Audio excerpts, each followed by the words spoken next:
Ada mah sejuk.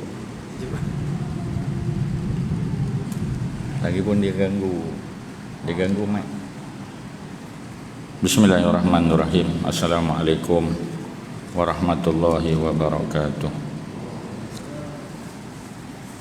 Alhamdulillahirabbil alamin.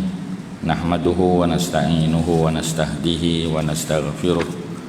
Wa na'udzu billahi min syururi anfusina wa min sayyiati a'malina. May yahdihillahu fala mudilla lahu wa may yudlil fala hadiya lahu. Asyhadu an la ilaha illallah wahdahu la syarika lah wa asyhadu anna Muhammadan abduhu wa rasuluh. Subhanaka la ilma lana illa ma 'allamtana innaka antal alimul hakim. Rabbi syrah li sadri wa yassir li amri wahlul 'uqdatam min lisani yafqahu qawli. Wala haula wala quwwata illa billahil aliyyil azim. Tuan-tuan muslimin muslimat, mudah-mudahan kita sama-sama dirahmati oleh Allah Subhanahu wa taala. Surah An-Nisa malam ni ayat yang ke-97. Ya, muka surat Al-Quran 94. Kalau tuan-tuan pegang Quran, muka surat 94. Kalau pakai handphone, surah An-Nisa, surah nombor 4, ayat 97. Ya, 97. Jumpa? Tuan-tuan ambil Quran, ada Quran belakang tu, dapat pahala. Dapat pahala pegang Quran, dapat pahala tengok Quran, dapat pahala baca Quran, ya. Tengok Quran pun boleh pahala dah.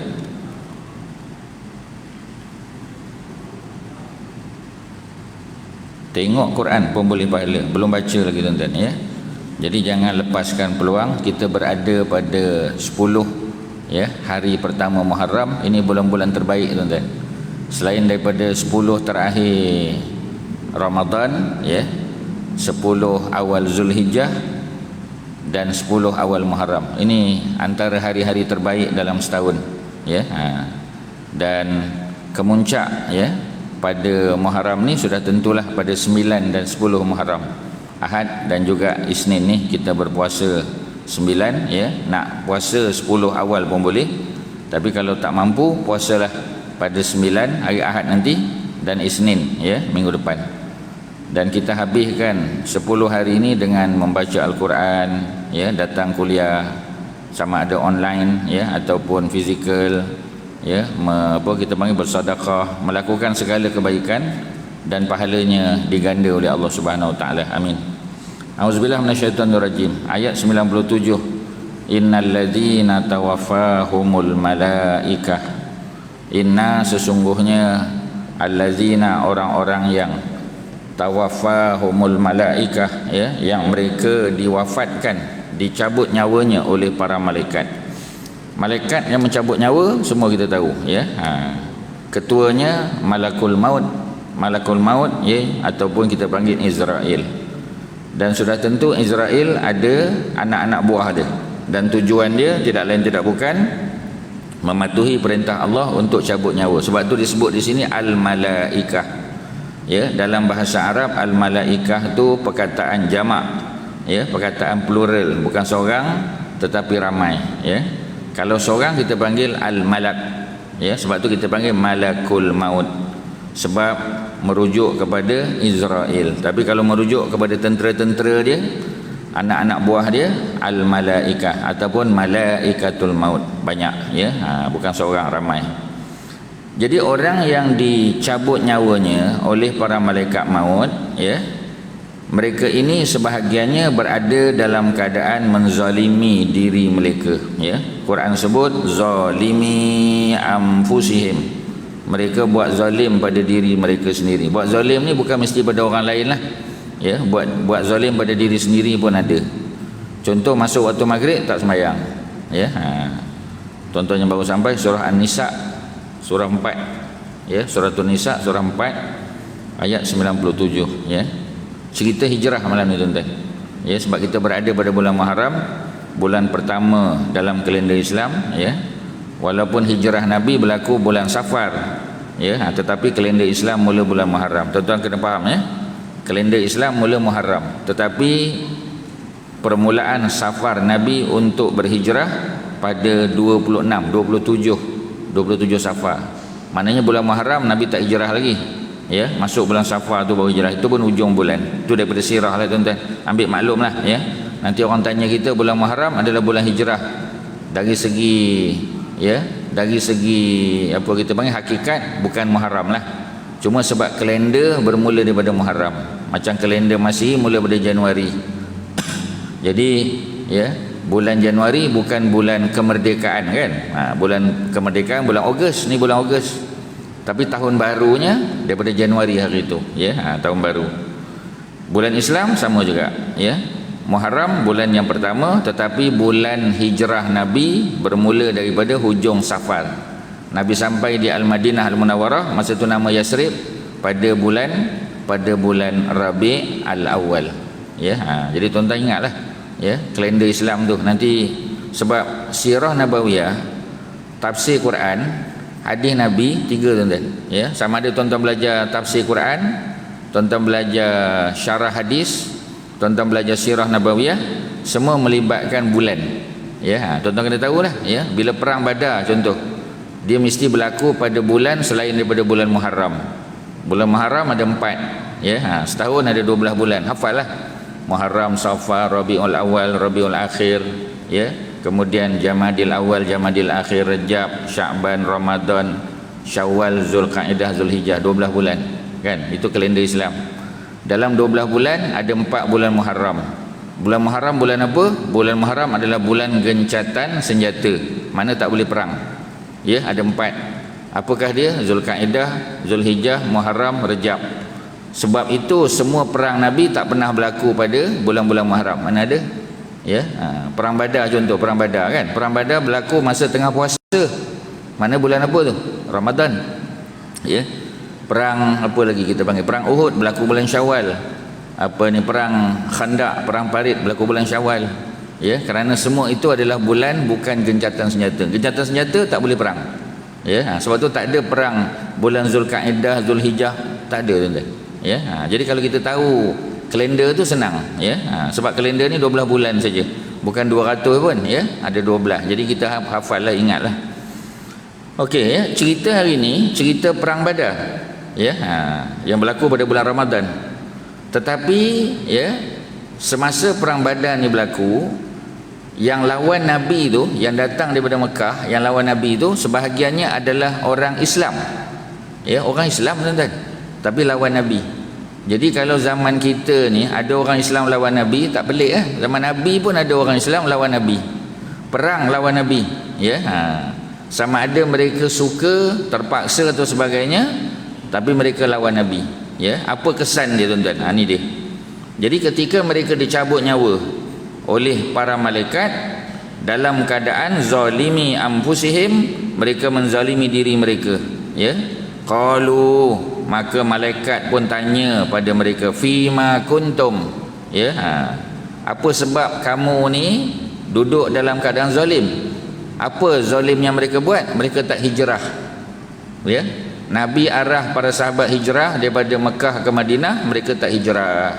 Mereka tetap duduk di Mekah ya. Tuan-tuan nak kena tahu apa sebab mereka tak hijrah. Tuan-tuan agaklah apa sebab mereka tak hijrah ya. Kalau Ustaz tanya nanti banyak pendapat lah, Ustaz bagi tahu ya. Mereka tak hijrah kerana pekerjaan ya, kerana pekerjaan. Maknanya mereka ada perniagaan di Mekah. Bila mereka ada berniaga kat Mekah, bila Nabi ajak mereka hijrah ke Madinah, mereka takut ya, perniagaan mereka rugi.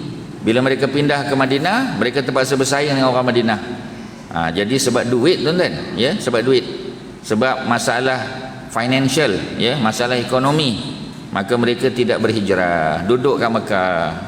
Jadi bila berlaku perang Badar, orang-orang Islam yang duduk di Mekah ni dipaksa oleh Abu Jahal, oleh Abu Lahab ya, oleh Abu Sufyan ya, oleh Utbah bin Rabi'ah ya, Syaibah bin Rabi'ah, dan berpuluh-puluh lagi lah pemimpin Madinah, pemimpin Mekah tu, pergi lawan dengan Muhammad. Tak peduli kamu Islam ke tak Islam ke, mari ya.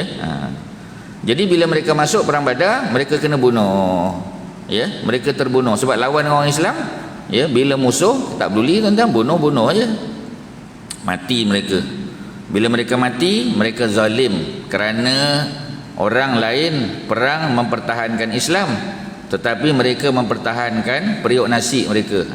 Ya, ni benda ni daripada dulu dah berlaku, tuan-tuan. Jadi kita tengok situasi sekarang dan kita apply. Sebab tujuan Quran diturunkan untuk dipahami. Jadi sayang tuan-tuan baca Quran betulkan tajwid je. Baca Quran betulkan makhraj. Walaupun baca Quran dengan makhraj dan tajwid yang betul tu, itu memang wajib lah. Kalau salah baca berdosa, ya. Tertukar huruf berdosa, ya. Salah sebut berdosa, panjang pendek, ya. Kalau baca tak betul, menukar makna berdosa. Tetapi tujuan Quran untuk dipahami. Ya, cuba tengok ni kisah berlaku dulu tapi kita apply pada zaman kita. Sebab Quran sentiasa relevan dengan umat manusia. Tak kira kita duduk mana, tahun bila. Tahun lepas, tahun depan, tahun ini semua sama, tuan-tuan. Ya, Quran sentiasa relevan. Kalau tuan-tuan rasa Quran tak relevan, maknanya tuan-tuan sudah apa? Sudah bertentangan, ya, dengan prinsip Quran. Quran sentiasa sesuai pada setiap tempat dan zaman, ya.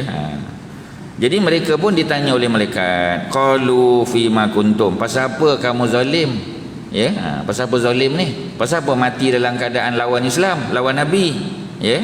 Maka apa yang berlaku, tuan-tuan? Qalu, mereka jawab, ya, wahai malaikat, kunna, sesungguhnya kami dulu masa duduk di Mekah, mustad'afina fil ardi, kami kena tindas. Sebab, ya, sebab mereka tak nak pergi lawan Nabi tapi dipaksa. Mereka kena tindas. Mereka dipaksa untuk keluarkan duit, ya, membiayai pasukan musuh yang diketuai oleh Abu Jahal, ya, oleh Umayyah bin Khalaf, Utbah bin Rabi'ah, Syaibah bin Rabi'ah, ya, Al-Walid bin Al-Mughirah. Ni semua yang Ustaz sebut tu semua pemimpin Mekah, tuan-tuan. Kalau tuan-tuan dengar salah satu nama ni, ini pemimpin Mekah, ya, yang lawan Nabi, ya, diketuai oleh Abu Jahal. Ya, cuma orang Melayu biasa tak kenal Abu Jahal ni nama sebenarnya. Namanya Amru bin Hisham. Ya, kalau tuan-tuan dengar Amru bin Hisham, itu Abu Jahal tu. Kawan baik Abu Jahal, Umayyah bin Khalaf. Ya, Umayyah bin Khalaf. Jadi tadi Amru bin Hisham, nombor 2 Umayyah bin Khalaf. 2 jahat. Ya, nombor 3 Al-Walid bin Al-Mughirah, bapa Khalid bin Al-Walid. Ya, Khalid bin Al-Walid bapa dia. Bapa dia Al-Walid lah. Al-Walid bin Al-Mughirah, dah 3 orang. Ya, siapa lagi? Utbah bin Rabi'ah. Utbah bin Rabi'ah adalah bapa kepada Hindun, mertua pada Abu Sufyan. Abang pada Utbah bin Rabi'ah, Syaibah bin Rabi'ah, dah 5 dah. Ya, 5 orang jahat. Seorang lagi tambah, siapa lagi? Abu Lahab. Ya, ataupun nama sebenarnya Abdul Uzza bin Abdul Muttalib, dah 6 orang dah, tuan-tuan. Seorang lagi ramai lagi lah kalau kita nak sebut. Uqbah bin Abi Mu'id, seorang yang duduk berjiran dengan Nabi tetapi pernah cekik Nabi. Ketika Nabi solat, dia ambil serban dia, serban yang tuan-tuan pakai tu, dia jerut, ya, Nabi punya leher. Ya, Abu Bakar datang meleraikan. Kalau tidak dijerutnya Nabi sampai mati, tuan-tuan. Pernah Nabi solat, dipijaknya tengkuk Nabi dengan kaki dia. Ya, juga diselamatkan oleh Abu Bakar. Jadi ni, tuan-tuan, 7 paling jahat. Ya, kalau 6 termasuk, ya, Abu Lahab.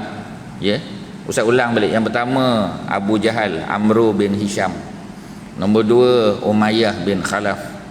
Nombor 3 siapa tadi? Al-Walid bin Al-Mughirah. Nombor 4 Utbah bin Rabi'ah. Nombor 5 Syaibah bin Rabi'ah. Nombor 6 Abu Lahab, Abdul Uzza. Ni 6, tuan-tuan. Kalau Ustaz panggil 6 Jahannam. Ni dia.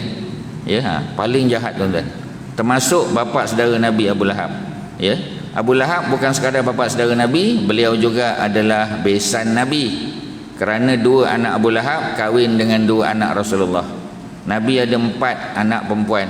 Zainab yang sulung, yang Fatimah yang bongsu, dua-dua tengah.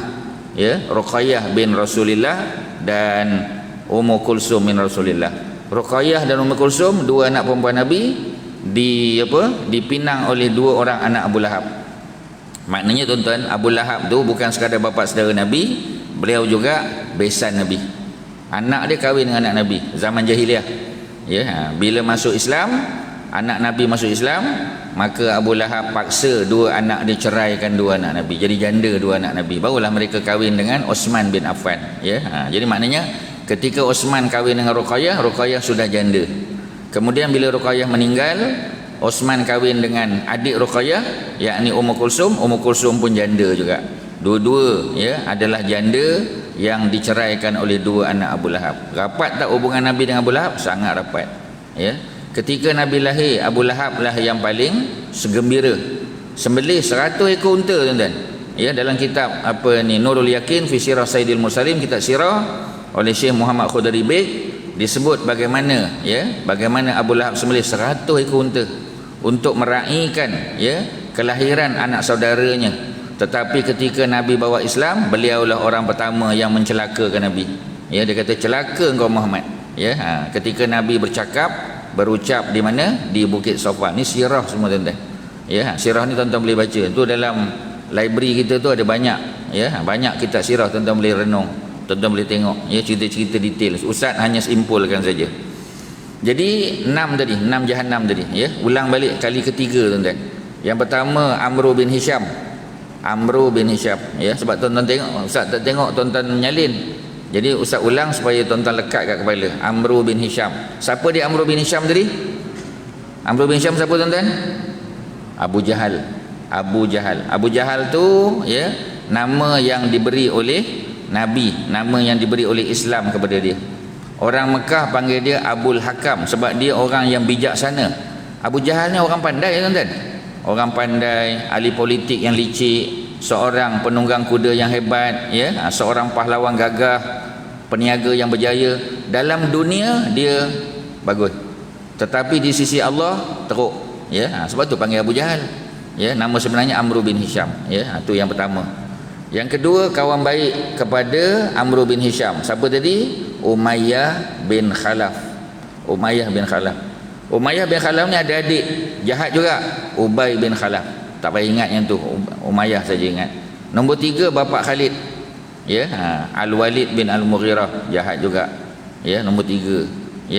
Jadi nombor 1, 2, 3. Nombor 4, Utbah bin Rabi'ah, bapa Hindun. Beliau adalah bapa mertua kepada Abu Sufyan. Nombor 5 siapa? Abang kepada Utbah, yakni Syaibah bin Rabi'ah. Dah 5. Nombor 6, Abu Lahab. Siapa nama sebenar Abu Lahab tadi? Abdul Uzza bin Abdul Muttalib. Nabi punya bapa saudara dan juga Nabi punya besan. 2 anak dia kahwin dengan anak Nabi. Ni Ustaz dah ulang-ulang selalu, tuan-tuan. Ustaz harap tuan-tuan dah ingat lah. Nanti bulan depan kita ulang balik benda yang sama. Bulan satu lagi ulang balik, tuan-tuan. Sebab supaya tuan-tuan ingat, sebab tuan-tuan tak menyalin. Tapi kalau tuan-tuan ulang-ulang, insya-Allah mudah-mudahan ingat. Nanti bila orang duk sebut, kita tahu. Nanti orang sebut Amru bin Hisham, tak kenal. Amru bin Hisham tu ialah Abu Jahal. Itulah sirah Nabi, tuan-tuan. Kena belajarlah sirah Nabi ni. Kerana kalau kita tak belajar sirah Nabi, kita tak tahu nak buat apa nanti. Bila berhadapan dengan kes macam ni, apa nak buat? Bila berhadapan dengan kes Covid, macam mana? Bila berhadapan dengan kes orang Islam jatuh kapal terbang, macam mana nak selenggarakan jenazah dia? Zaman Nabi tak ada kapal terbang, tapi zaman Nabi ada kes sahabat Nabi yang meninggal, dia punya anggota badan tercerai. Sebab orang jatuh kapal terbang, tangan ke sana, kepala ke sini, badan ke sana, dikumpulkan balik. Nak mandikan jenazah macam mana? Zaman Nabi ada tak? Ada, tapi tak jatuh kapal terbang lah. Cerita Mus'ab bin Umair yang hilang kedua-dua tangan dia kerana memegang panji-panji Islam. Kena cantah tangan kanan, cantah tangan kiri. Jenazahnya nak buat macam mana, tuan-tuan? Nak kebumikan macam mana? Sirah ada ajar. Kemudian kes yang sama berlaku dalam perang Mu'tah, ketika mana Nabi punya sepupu namanya Ja'far bin Abi Talib pun hilang dua-dua tangan juga. Jadi maknanya adalah kes orang meninggal, anggota badan tercerai. Macam mana nak buat? Nak ke bumi macam mana? Jadi semua tu ada dalam sirah. Cerita sirah ni macam-macam, tuan-tuan. Dia menjawab persoalan semasa. Okey, tu kalau tuan-tuan berminat lah. Sebab orang Islam selalu bila berhadapan dengan masalah, dia tak tahu nak selesai. Siapa tak tahu nak selesai? Sebab sebab sirah tak baca, tafsir tak baca, kan? Jadi sebab tu kita buat program sirah, buat tadabbur Quran, tafsir, baca hadis di Masjid Surau. Tujuan ni untuk tambah ilmu, tuan-tuan, supaya bila kita berhadapan dengan masalah, kita tahu apa nak buat. Kita tahu apa nak buat. Baru kita tahu. Contoh Ustaz sebut satu cerita je. Cerita jamak qasar je, tuan-tuan. Jamak qasar. Jadi biasa kita kata jamak qasar ni hanya boleh dilakukan ya bagi orang yang bermusafir lah asal-asalnya. Ya, orang musafir lebih daripada 81 km, tujuan baik, ya. Kalau tujuan mencuri tak boleh. Ya, tapi dalam mazhab Hanafi kata boleh. Ya, tujuan tu dia berdosa. Tapi syarat dia merompak tu lebih daripada 81 km tak? Kalau dia merompak bank dekat dekat dia duduk Kota Damansara, dia merompak bank Kota Damansara, dia tak boleh jamak qasar. Tapi kalau dia duduk di sini, dia merompak kat Melaka, dia boleh jamak qasar. Ya, itu mazhab Hanafi. Mazhab Syafi'i tak boleh. Ya, jadi kalau kita musafir boleh jamak dan qasar. Zuhur dan asar contoh kan. Zuhur 2 rakaat, ya, asar 2 rakaat. Tetapi bagi orang perempuan contoh, kalau kat universiti banyak berlaku tuan-tuan. Budak-budak perempuan nak balik kampung, ya. Jadi dia nak balik kampung tu, masalah dia ialah bas dia tu, ya. Bas dia pukul 1.45. Bas 1.45, ya, ataupun 1.30 bas bertolak. Masuk Zuhur 1.24. Kan? Zuhur kita 1.24, ya. Naik bas bertolak 1.30. Macam mana nak sembahyang Zuhur? Tak boleh nak sembahyang Zuhur. Ya, macam mana nak sembahyang Zuhur? Tak boleh, payah, ya. Jadi kena sembahyang dalam bas ataupun berhenti RNR. Bas apa kita panggil, ya, bas ekspres ni tuan-tuan. Tuan-tuan kalau pernah naik bas ekspres, agaknya bas ekspres berhenti dekat RNR. Mana ada tuan-tuan? Bas ekspres tak berhenti RNR. Tuan-tuan tak tahu sebab tuan-tuan naik kereta. Tuan-tuan naik kapal terbang. Ya.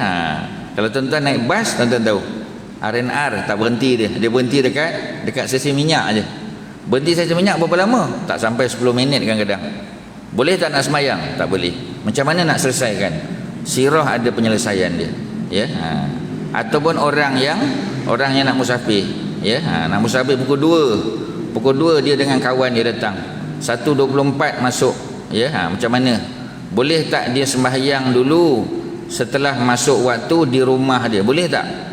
Maknanya boleh tak jamak kat rumah, ya. Jamak kat rumah boleh tuan-tuan, ya, boleh ke tak tuan-tuan? Sirah akan menyelesaikan masalah. Jamak kat rumah boleh tuan-tuan. Bagi orang yang bermasalah, dia boleh jamak siap-siap kat rumah, ya. Tetapi dia tidak boleh qasar sebab dia belum mulakan musafir. Maknanya dia boleh jamak, ya, Zuhur dan Asar, jamak takdim di rumah, terutamanya bagi orang perempuan yang payah nak berhenti RNR, tuan-tuan tahulah, ya. Kadang dengan tandas penuh, tempat solat kecil, ya. Jadi dia boleh, ya, dia boleh diselesaikan dengan jamak takdim dengan syarat dah masuk waktu walaupun dia belum bertolak, ya. Tetapi dia tidak boleh qasar. Tetapi afdal dijamak, ya, dan juga qasar di pertengahan jalan, ya. Tapi ada tak Nabi tunjuk? Ada tuan-tuan. Sebab tu belajar sirah selesai masalah. Tapi kalau tuan-tuan tak belajar, ya, tuan-tuan akan bermasalah, ya. Itu yang ada tanyalah ustaz tu tuan-tuan. Ya, sebenarnya tak perlu tanyalah ustaz tu. Sebab kalau belajar sirah selesai masalah. Ya, tu cerita ni. Okey, balik pada cerita perang Badar. Jadi bila mereka ni kena bunuh, yang tak hijrah tadi, maka malaikat pun tanya, ya, apa malaikat tanya? Malaikat kata, fima kuntum, pasal apa kamu duk zalim diri? Yang datang pergi lawan Nabi pasal apa? Mereka kata, kata mereka, kunna mustada'afina fil ardi. Kami, wahai malaikat, masa di Mekah dulu kami kena tindas. Kami tak nak lawan Nabi, tapi Abu Jahal paksa, Umayyah bin Khalaf paksa, Utbah bin Rabi'ah paksa, ya, Al-Walid bin Al-Mughirah bapa Khalid paksa. Jadi kami terpaksa pergi jugalah. Kemudian apa kata malaikat? Qalu, ayat 97. Alam takun ardullahi wasi'ah. Bukankah bumi Allah ni luas? Ya. Fatuhajiru fiha, maka kamu hijrahlah. Maknanya kalau kamu meniaga kat Mekah tu, ya, kamu dah ada perniagaan, tapi kamu ditindas, pindahlah pergi tempat lain. Ya, kalau kita duduk satu tempat tu susah nak berniaga, susah nak cari makan, hijrahlah pergi tempat lain. Malaikat beritahu. Kan Muhammad, ya, Rasulullah kan suruh hijrah pergi Madinah. Pasal duduk Mekah lagi. Jadi bila ditanya macam tu, mereka tak boleh jawab, ya, sebab malaikat kata bumi luas. Di bumi Allah ni wasi'ah, fatuhajiru fiha, maka hijrahlah pada tempat yang boleh kamu cari makan. Faulaika ma'wahum jahannam. Orang Islam tadi tuan-tuan, orang Islam tu, ya, yang tak hijrah tu, dia mati kena bunuh dalam perang Badar, maka Allah kata faulaika, mereka itu ma'wahum jahannam, tempat kembali mereka neraka Jahannam. Tuan-tuan, yang masuk neraka Jahannam ni orang Islam, bukan orang kafir. Ya, mereka Islam, percaya pada Nabi, percaya pada Allah, percaya pada Rasul, tetapi tak hijrah. Salah satu sebab tak hijrah sebab apa? Sebab pekerjaan, sebab mereka berniaga. Ya, contohnya sebahagian para sahabat Nabi ni mereka jadi ceti, pinjamkan duit. Bila mereka jadi ceti, jadi ahlong, maka ya mereka dapat untung banyak. Bila orang tak boleh bayar pinjaman, mereka kenakan denda. Jadi mereka buat duit melalui denda. Peringkat awal dulu boleh. Ya, kemudian di hujung kehidupan Nabi turun ayat haramkan, tak boleh lagi dah. Jadi ada sahabat Nabi yang jadi ceti, antaranya siapa tuan-tuan? Bapa saudara Nabi jadi ceti, namanya Sayyidina Abbas. Sayyidina Abbas tu ceti tuan-tuan. Sebab tu Sayyidina Abbas sampai ke sudah tak hijrah. Tuan-tuan. Nasib baik dia tak mati dalam perang Badar. Untuk pengetahuan tuan-tuan, bapa saudara Nabi Sayyidina Abbas ni sayang dengan Nabi. Ya, ketika Nabi buat perjanjian dengan orang-orang Madinah pada musim haji, ya, di Aqabah, ya, Bai'atul Aqabah tu, perjanjian Aqabah tu, bapa saudara Nabi Sayyidina Abbas yang temankan Nabi, tapi dia tak masuk Islam.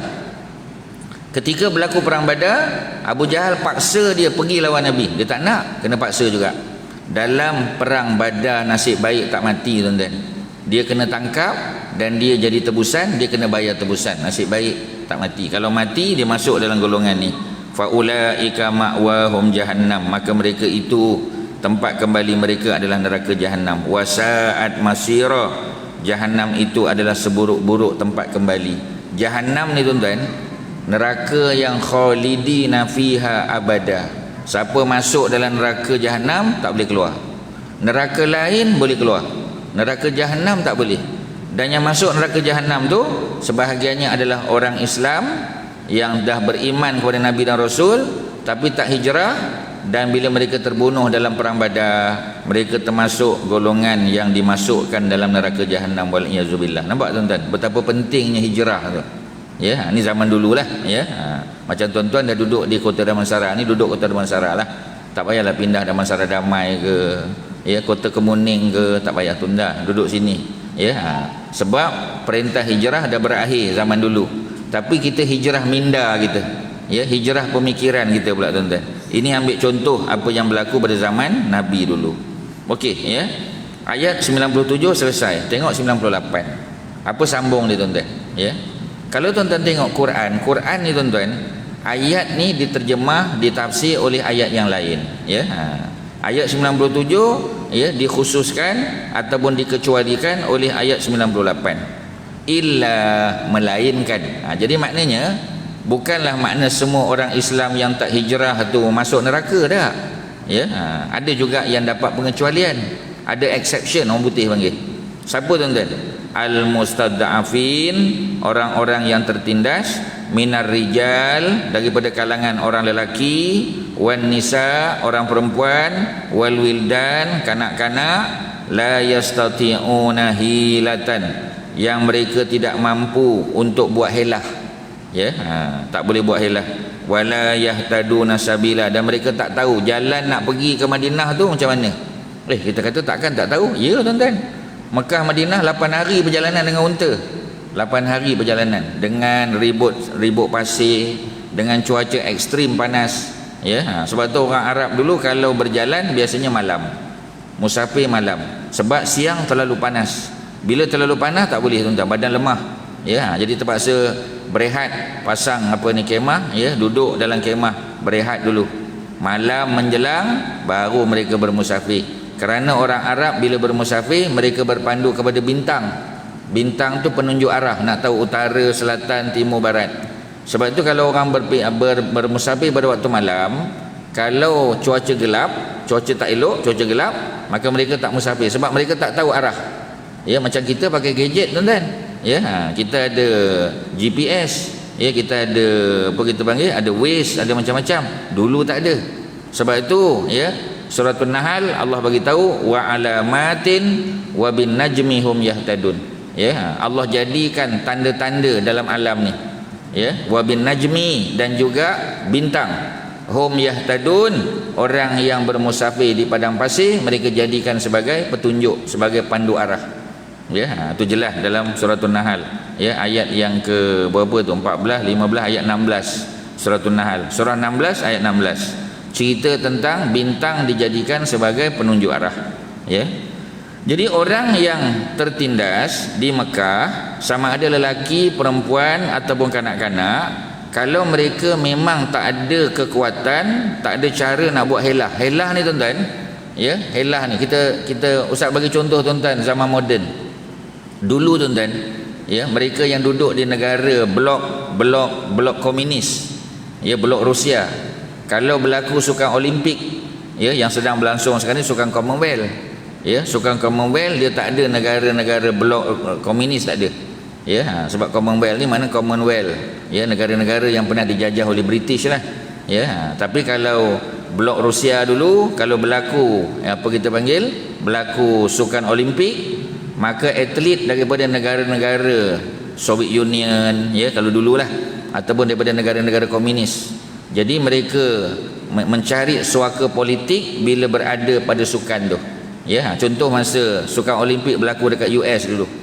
Jadi atlet daripada negara barat, daripada blok komunis ni tuan-tuan, apa mereka buat? Mereka dah menang pingat emas apa semua, ya, mereka lari pergi ke kedutaan. Ya, bukan kedutaan dia, ya, pergi kedutaan yang boleh menyelamatkan mereka, minta suaka politik, dan akhirnya mereka bebas. Kalau daripada negara mereka nak pergi payah, tapi bila dah sampai, mereka jadikan helah untuk ya, menjadi warga negara-negara tersebut, US ke Australia ke New Zealand, macam itulah. Orang dulu tuan-tuan, ya, ketika Nabi dan para sahabat datang ke Mekah, ya, ada tak orang Islam di Mekah yang ambil peluang untuk melarikan diri? Ada. Ya, mereka datang, ya, mereka terus jumpa dengan Nabi, minta Nabi bagi perlindungan. Cuma di peringkat awal, sebab Nabi ada perjanjian damai dengan orang Arab Quraisy, mereka dikembalikan. Tapi setelah tu tak ada masalah tuan-tuan, ya. Jadi mereka buat helah, dan helah ni dibenarkan dalam Islam. Yang tak boleh menipu. Helah boleh tuan-tuan, ya. Contoh kita kata helah apa? Kita ada jiran sebelah rumah kanan, sebelah kiri yang bergaduh. Jiran kanan bergaduh dengan sebelah kiri, jiran kiri bergaduh dengan sebelah kanan, kita duduk tengah, kita baik dengan dua-dua, maka kita cari jalan untuk mendamaikan dua, ya, jiran yang bergaduh tadi. Kita cari jalan lah, kita buat helah, ya. Yang paling mudah tuan-tuan, ya, kita suruh isteri kita buat kuih seri muka contoh, ya, dua loyang, ya, loyang pertama bagi dekat A, loyang kedua bagi kat B, ya, kita yang buat, ya. Bila kita pergi kat A, kita kata apa? Kita kata A, B buat bagi pada kamu. Terkejut je, saya bergaduh dengan dia, macam mana dia buat pula? Oh, dia nak berdamai. Inilah, ya, sebagai bukti kedamaian tu, dia bagi kamu. Dia ucap Assalamualaikum, apa khabar, sihat ke? Sebenarnya dia tak cakap pun, kita yang buat cerita. Itu helah dia panggil, bukan penipu, bukan tuan-tuan, ya. Kita pergi sebelah B, kita pun bagi tahu, Cik B, A bagi seri muka, ya. Sebenarnya kita yang keluar belanja, ya, tapi kita helah, ya. Kita kata B, ya, apa, Cik A bagi seri muka, dia tanya apa khabar, sihat ke, dia rasa menyesal tak bertegur siapa selama ni, jadi kalau boleh nak berdamai balik. Oh, dia kata kalau dia nak berdamai, kecil tapak tangan, nyiru saya tadahkan. Ya, kata orang dulu, kecil tapak tangan, Stadium Merdeka kami tadah. Tapi sekarang bukan Stadium Merdeka lah, Stadium Bukit Jalil lah, ataupun Stadium Shah Alam, ya. Itu istilah, ya. Maknanya nak bagi tahu apa tuan-tuan? Nak bagi tahu bahawasanya boleh tak buat helah untuk damaikan orang yang bergaduh? Boleh, ya. Dalam hidup kita tuan-tuan, kita kena buat benda-benda tu, besar pahala. Mendamaikan dua orang yang berkonflik, oh, besar pahala tuan-tuan. Kawan sepejabat ke, jiran rumah ke, ya, ataupun kawan-kawan masjid surau, kadang-kadang imam satu dengan imam dua bergaduh, Bilal satu dengan Bilal dua bergaduh, kita damaikan, besar pahala tuan-tuan, ya. Sebab kadang-kadang bila imam satu ada, imam dua tak datang. Bila imam dua datang, imam satu tak datang, ya. Kita tanya pasal apa tak pernah jumpa sekali ni, ya. Kita kata sebab dia tak bertugas. Bukan sebab tak bertugas aja tuan-tuan, sebab dia tak ngam, ya. Kita tahu, kita damaikan, besar pahalanya tuan-tuan, ya. Jadi orang yang tak ada cara helah, la yastati'una hilatan, tak ada helah, tak tahu macam mana nak larikan diri daripada Mekah pergi ke Madinah, tak ada cara. Mereka ini orang yang dimaafkan. Wala yahtaduna sabila, mereka tidak tahu cara untuk pergi ke sana. Maknanya tak ada kenderaan, ya, dan tak ada teman. Kalau dia perempuan, macam mana nak musafir seorang-seorang? Tak boleh. Ya, kalau dia geng perempuan 2-3 orang nak musafir, perempuan tak musafir bersendirian. Dia mesti ada orang lelaki yang menemani mereka. Ya, kadang-kadang dia masuk Islam, suami tak masuk. Ada suami masuk Islam, isteri tak masuk, tak apalah. Ya, tapi kalau isteri masuk Islam, suami tak masuk, ya, maka macam mana tuan-tuan? Tak ada helah, tak ada cara nak berapa kita panggil untuk berhijrah. Maka mereka dimaafkan. Maknanya dalam Islam ni ada banyak pengecualian bagi orang yang tidak mampu dan tidak ada berkuasa, tuan-tuan. Itu ayat 98. Alhamdulillah. Kalau tidak, semua yang tak hijrah habis semua neraka jahanam, tuan-tuan. Pasal Quran sebut ayat 97, faulaika ma'wahum jahannam wa sa'at masirah. Bagi mereka balasannya adalah neraka jahanam. Neraka jahanam ni check in saja, check out tak ada, tuan-tuan. Ya, neraka lain, neraka sakhar, ya, neraka lain, ya, neraka-neraka yang lain ada peluang setelah habis kita punya hukuman kita bebas. Tetapi kalau neraka jahanam tak ada, kerana khalidina fiha abada, mereka kekal di dalamnya selama-lamanya. Macam orang masuk syurga, syurga tak pernah keluar dah, duduk selama-lamanya. Neraka jahanam sama. Neraka lain habis hukuman ada peluang masuk syurga dengan syarat ada iman. Kalau tak ada iman tak boleh lah, ya. Okey, ayat yang ke 99 pula. Faulaika asallahu an ya'fuwa anhum. Jadi orang yang lelaki, perempuan, kanak-kanak yang tidak mampu hijrah, tak tahu cara dan tak ada helah, maka Allah kata mereka itu asa, ya, asallah, mudah-mudahan Allah ayyafu anhum, mudah-mudahan Allah memaafkan mereka. Wa kana Allah, dan adalah Allah itu afuan, maha pemaaf, ghafuran, maha pengampun. Nampak tuan-tuan? Maknanya besar mana pun dosa kita, kalau kita minta maaf, minta ampun, mengaku kesalahan pada Allah Subhanahu Wa Taala, bertaubat sungguh-sungguh, mudah-mudahan Allah terima. Itu pengajaran dia, tuan-tuan.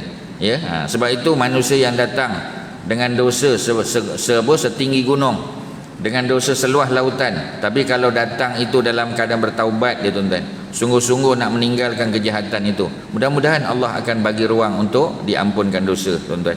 Selesai, ya, ayat 99. Ya. Kita tengok ayat yang ke-100 pula. Ya, ayat 100. Ini ayat kemuncak, tuan-tuan, ya. Ayat yang menceritakan mengapa kita kena hijrah, ya.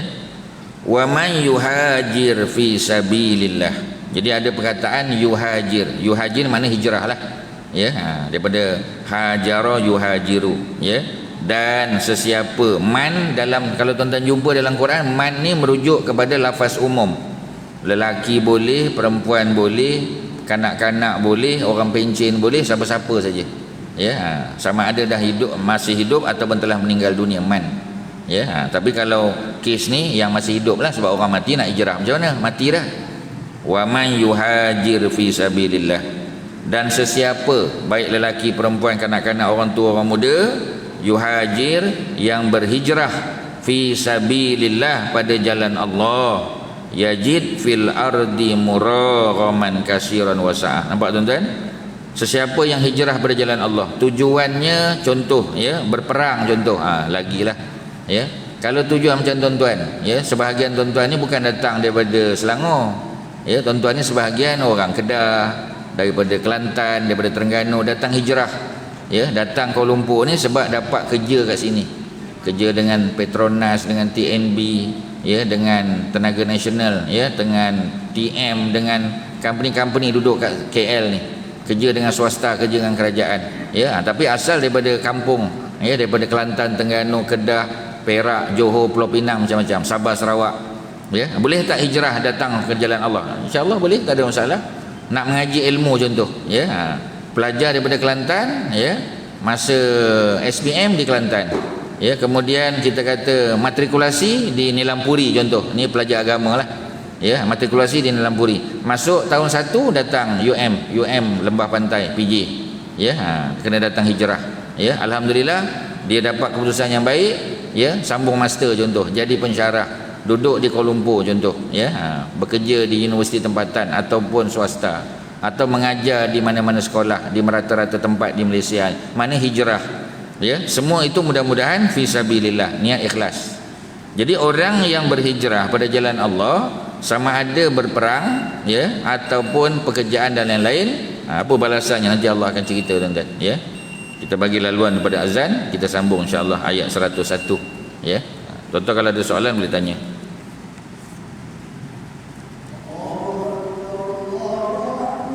Allahu akbar.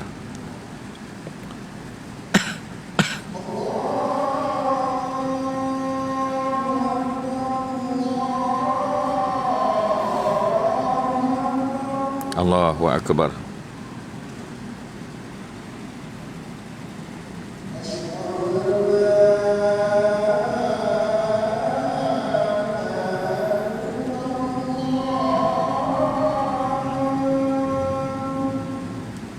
Asyhadu an la ilaha.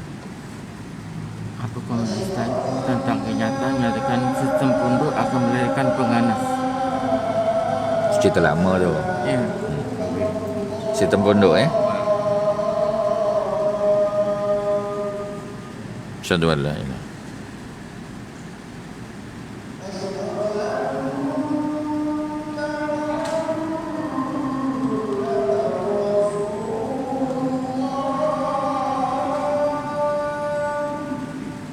Asyhadu anna Muhammadar Rasulullah.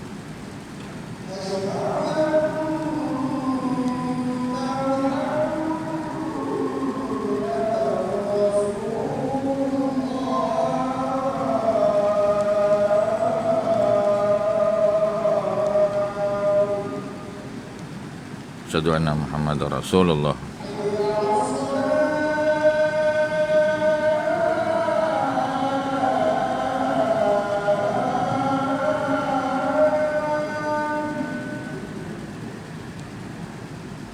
La haula wala quwwata.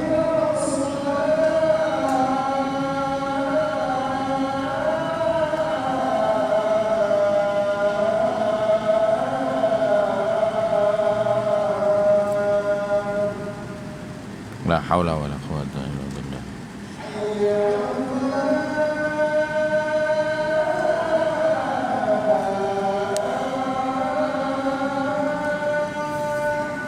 La haula wala quwwata illa billah.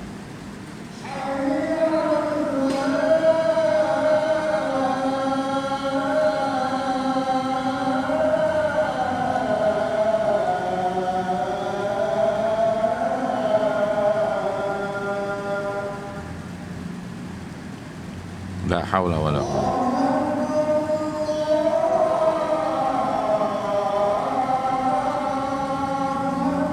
Allahu akbar.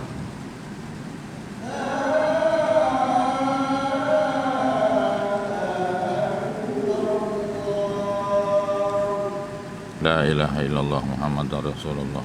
Allahumma salli ala Muhammad wa ala ali Muhammad. Allahumma rabb hadhihi ad-da'wati tammah wa sayyidina Muhammadan rasulullah. Maka la tukhliful mi'ad.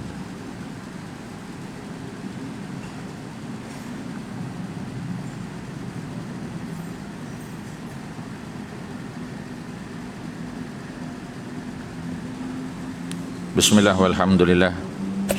Wassalatu wassalamu ala Rasulillah wa ma taufiqi illa billah. Jadi kita sambung tuan-tuan, ya. Ayat yang ke-100 cerita tentang kelebihan atau fadilat, ya. Orang duk sebut fadilat kan. Fadilat tu mana kelebihan. Kalau jamaknya fadail. Itu ada kitab fadail amal tu. Mana fadilat. Ya, baca qul huwallah contoh kan. Ya, baca qul huwallah, ya, lepas maghrib dengan lepas subuh. Ya, apa fadilat dia tuan-tuan? Ya, baca ayatul kursi lepas solat fardu contoh. Ya, contoh kita tahu kan, siapa yang baca ayatul kursi setiap kali lepas solat fardu, maknanya 5 kali lah sehari, maka tidak ada yang menghalangnya daripada masuk syurga, melainkan hanya satu je tuan-tuan. Pasal apa dia tak boleh masuk syurga lagi? Kerana dia belum mati. Ya, sebab kita duduk di dunia macam nak masuk syurga. Sebab syarat masuk syurga kena mati dulu. Jadi maknanya kena baca tiap-tiap kali lepas solat maghrib, zuhur, asar, isyak, tak peduli. Solat fardu, solat sunat tak masuk ya. Solat fardu 5 waktu sehari semalam, baca ayatul kursi, jangan tinggal. Ayat lain boleh tinggal, ayat kursi jangan tinggal tuan-tuan. Ya. Jadi dia punya fadilat adalah mudah-mudahan menjamin seseorang yang membaca dan beristiqamah beramal dengan dia masuk syurga. Ya, masuk syurga. Kemudian qul huwallah contoh ya. Ini kata hijrah minda tadi ya. Dulu kita buat tapi kita tak tahu dia punya fadilat. Belajar fadilat dia. Tapi fadilat yang betul datang pada Nabi. Jangan fadilat yang dengar-dengar ada orang kata. Orang kata tak nak pakai tuan-tuan. Ya, fadilat tu mesti betul ke Nabi bagi tahu. Adakah Abu Bakar, Umar, Osman, Ali bagi tahu? Kalau ada ya, jelas daripada kitab-kitab tertentu, Imam Nawawi bagi tahu, Ibnu Hajar, Imam Al-Bukhari bagi tahu, tu kita pakai. Tapi kalau setakat dengar-dengar, tawakuf dulu. Ada orang bagi tahu. Orang bagi tahu tu nanti dulu. Tanya orang tu, daripada mana dengar?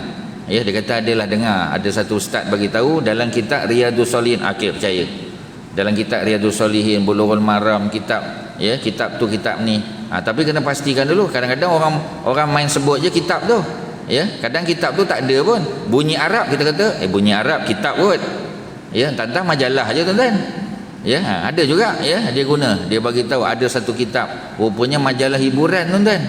Majalah hiburan tapi bunyi Arab, kita dok ingat kitab besar. Ya, dia kata Syekh Fulan bin Fulan, tak siapa syekh pun kita tak tahu. Ya, rupanya pengarang majalah hiburan. Ya, dia tunjuk kitab Arab, tunjuk, dia bagi ya, dia WhatsAppkan kita tulisan kitab Arab tu. Ya, rupanya majalah hiburan tuan-tuan.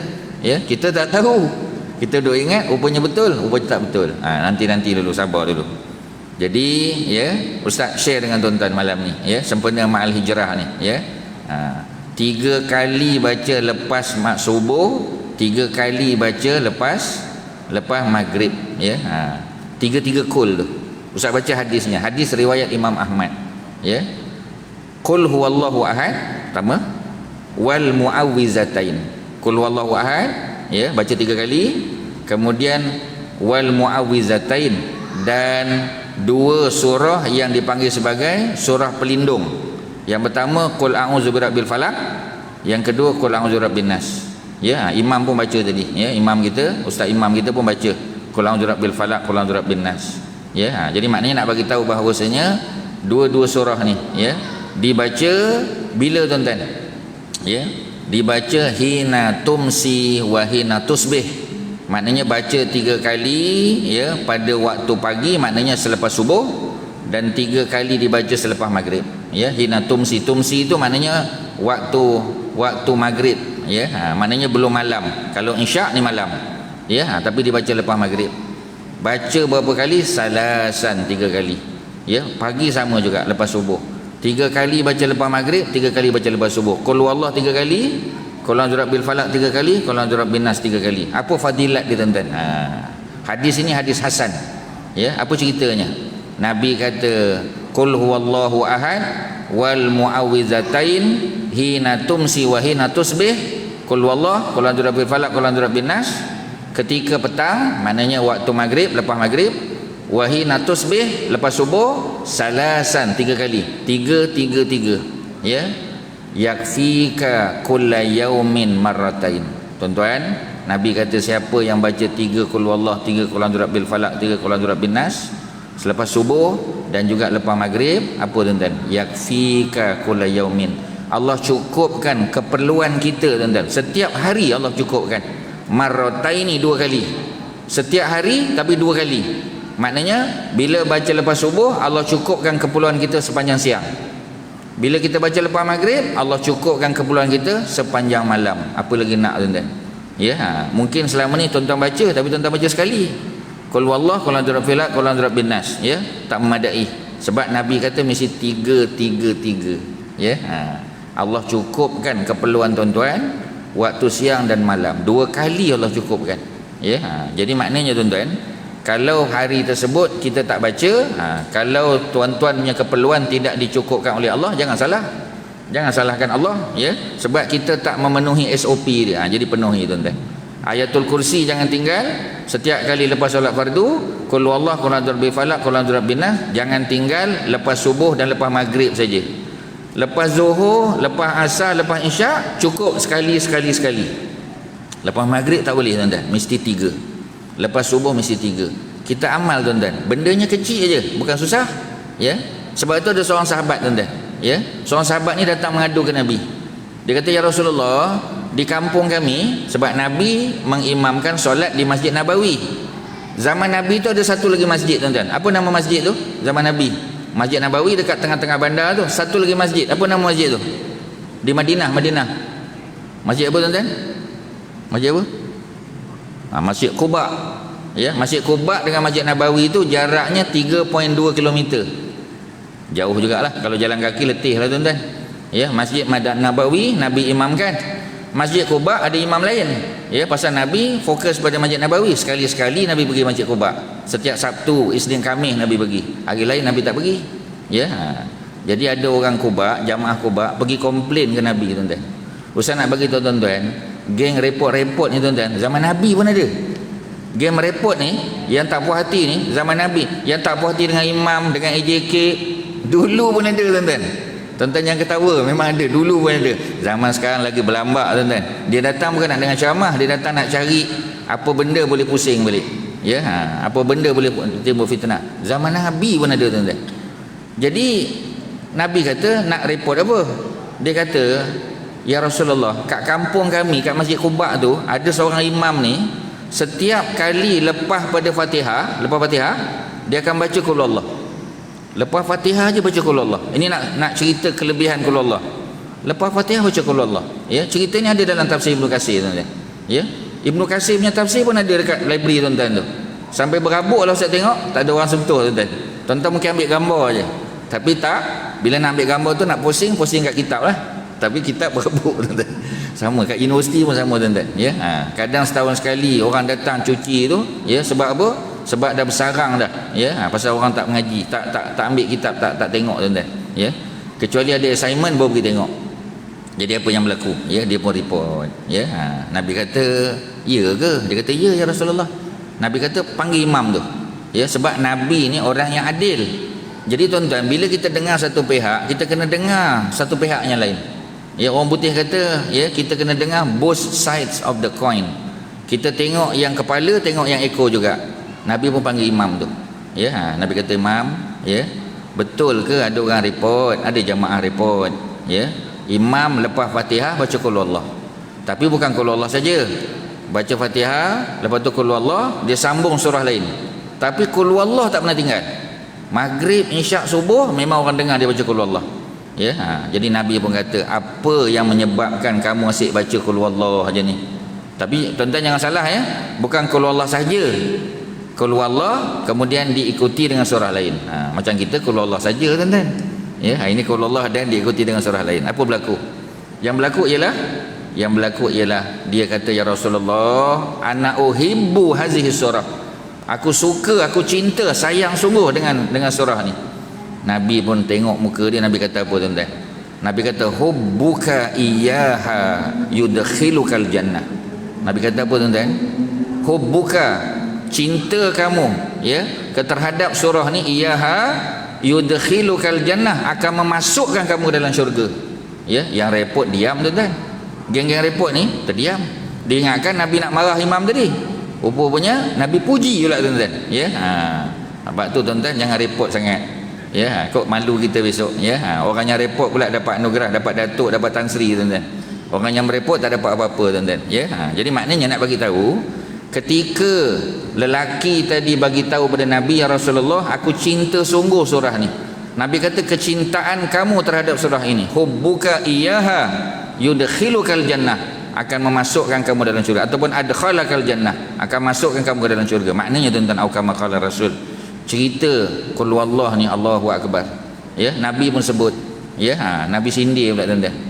Ayat jizu, ya, ayat jizu ahadukum ayyaqra sulusal Quran, ya, fi lailatin. Nabi pun cakap. Nabi kata ayat jizu, ya, adakah ahadukum, seseorang kamu merasa berat? Adakah merasa berat, ya, ayyaqra, untuk dia membaca sulusal Quran, 1/3 daripada Quran. Maknanya tuan-tuan, baca qul wallah ni sama pahala macam 1/3 Quran. Sebab tu berapa kali baca tadi tuan-tuan? Pasal apa 3? Dah kalau 1/3, mana 3 kali baca sama. Tapi tuan-tuan jangan tak baca Quran pula. Nanti baca surah apa? Surah Mulk tu. Saya dah 3 kali dah Ustaz. Ya, tu mengelat nama dia tuan-tuan. Maknanya qul huwallah tu jangan lupa baca 3 kali. Ya, surah Mulk baca, surah-surah lain baca tuan-tuan. Tapi pahala membaca seluruh Quran sudah diperolehi dengan membaca sulusal Quran. Sebab tu Nabi kata ayat jizu, ya. Adakah merasa berat ahadukum seseorang kamu ayaqra'a untuk dia membaca sulusal Quran 1/3 daripada Quran fi lailatin pada setiap malam. Maknanya tuan-tuan kena tambah lagi. 3 kali lepas subuh jangan tinggal, 3 kali lepas maghrib jangan tinggal, menjelang malam ni lepas isyak, bukan lepas solat lah, ya. Mana bila-bila masa tuan-tuan boleh baca sebelum tuan-tuan tidur, tambah 3 kali lagi. Kerana apa tuan-tuan? Kerana pahalanya menyamai pembacaan 1/3 Quran. Qul huwallah je tuan-tuan. Malam ni kita baru buka gelanggang qul huwallah je. Belum cerita kul lain tuan-tuan. Ya, tapi jangan tuan-tuan kul 3 kali pula. Ya, kul 3 kali. Jangan tuan-tuan. Qul huwallah bagi habis. Qul a'udzu falaq, qul a'udzu nas. Mudah tak tuan-tuan? Allahu akbar. Kalau kita tak mampu buat juga malu. Sebab tu Nabi sindir. Nabi kata ayat jizu ahadukum. Adakah seseorang kamu rasa berat? Mana berat tuan-tuan? Qul huwallah ringan, tetapi beratnya pada pahala seperti 1/3 Quran tuan-tuan. Ya, baca 3 kali. Kita habiskan ayat ni. Wa man yuhajir fi sabilillah, sesiapa yang berhijrah pada jalan Allah, yajid fil ardi, pasti dia akan mendapati di atas muka bumi ini muraghaman kasiran, punca rezeki. Salah satu maknanya tuan-tuan, para ulama sebut adalah pintu-pintu rezeki kasiran yang banyak tuan-tuan. Betul tak tuan-tuan? Bila kita hijrah ni dapat pekerjaan yang baik, ya, dapat bisnes yang lebih baik, ya, dapat macam-macam. Dulu kita berniaga kat kampung, ya, maju juga, ya, tapi tak cukup ramai. Tapi bila kita buka di Kota Damansara ni, buka di pusat bandar Damansara ke, buka di mana-mana, alhamdulillah, ya, dia punya pelanggan lebih ramai tuan-tuan. Sebab itu apabila, ya, kita menyebut tentang hijrah, dia buka pintu rezeki. Wasa'ah, bukan hanya banyak tapi luas pintu rezeki. Wa may yakhruj min baitihi, sesiapa yang berhijrah keluar daripada rumahnya, muhajiran ilallah, semata-mata kerana nak berhijrah kepada Allah dan Rasulnya, summa yudrikhul maut, tiba-tiba maut mendatangi dia. Macam kita lah tuan-tuan nak hijrah, ya. Ni cerita 40.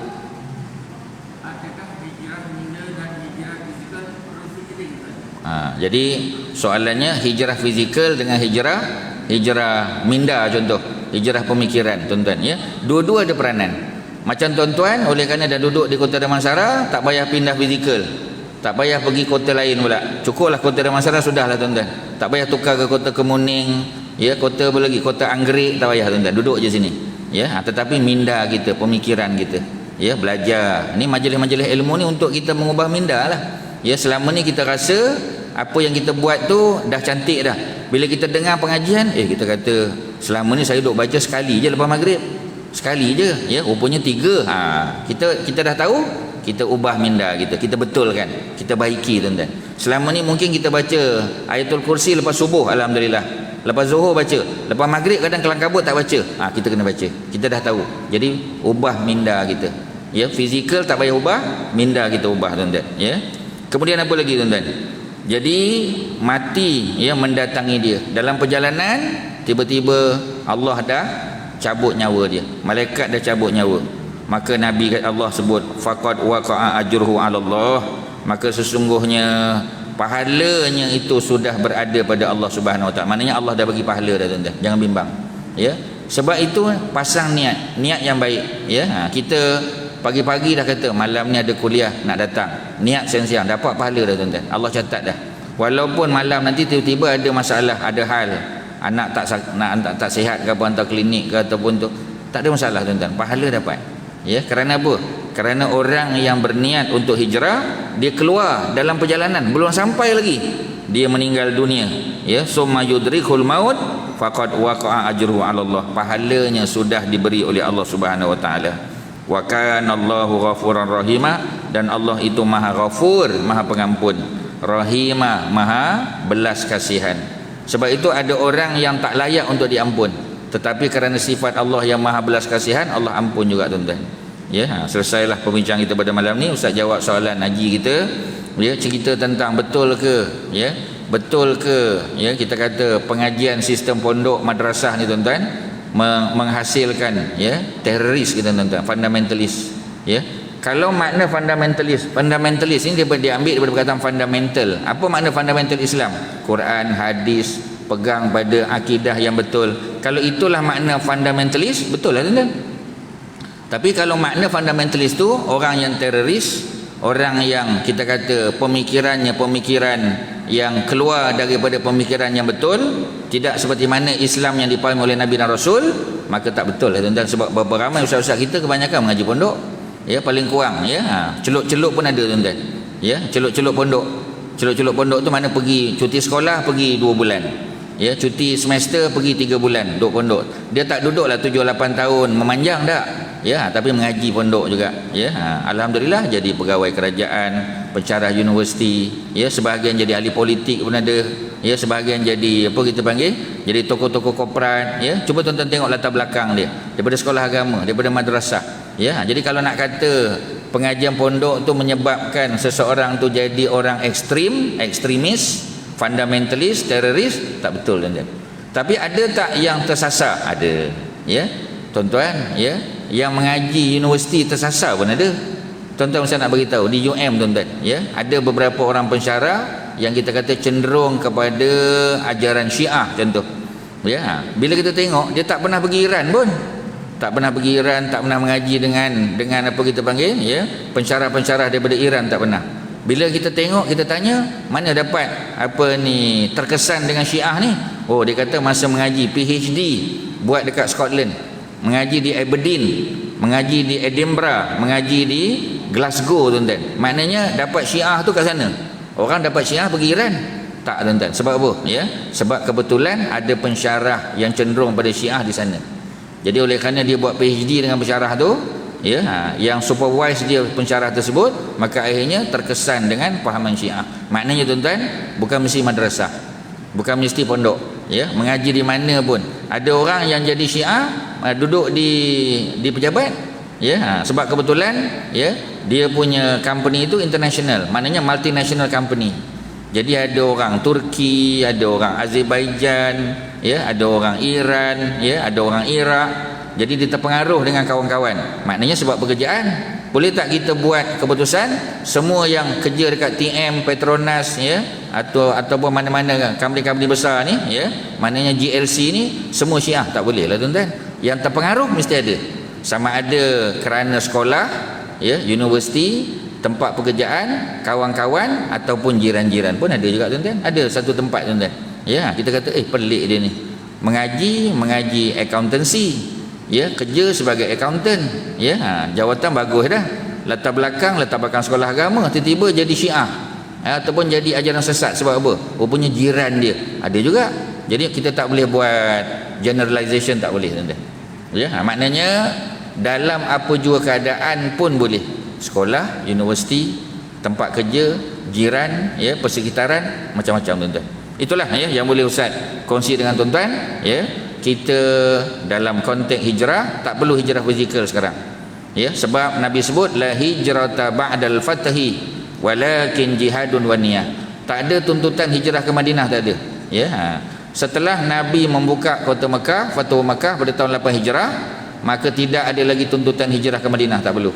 Tuan-tuan boleh duduk tempat duduk tuan-tuan, dakwah, ya, teruskan usaha mengajak orang kepada agama, mendekatkan diri pada Allah Subhanahu Wa Taala, taqarrub ila Allah, ya, dan jaga anak-anak kita, jaga jiran kita, jaga komuniti kita, ya, jaga surau masjid kita tuan-tuan, dan jaga tempat kita tinggal, tempat kerja dan sebagainya. Mudah-mudahan kita termasuk dalam orang yang wa man yuhajir fi sabilillah, ya, termasuklah mengaji ilmu, ya. Jadi sesiapa yang keluar, ya, untuk mencari ilmu tuan-tuan, mudah-mudahan Allah kira dia fi sabilillah hatta yarji', sehinggalah dia balik ke rumah. Sebab tu tuan-tuan, orang mengaji ni tuan-tuan, ya, kadang-kadang tak nak balik rumah. Kita tanya pasal apa? Sebab nak dapat pahala fi sabilillah, ya. Jadi kita kata habis mengaji dah, habis baliklah. Tak nak balik tuan-tuan. Sebab apa? Sebab dia kata selama orang tu berada pada jalan ilmu, dia dianggap fi sabilillah hatta yarji', sehingga dia kembali ke rumah. Sampai peringkat begitu tuan-tuan. Kerana apa? Kerana nak dapat kelebihan, ya, hijrah pada jalan Allah. Sekadar tu, wa sallallahu ala sayyidina Muhammadin wa ala alihi wa sahbihi wa sallam. Alhamdulillahirabbil alamin. Assalamualaikum warahmatullahi wabarakatuh. Aqimussalah.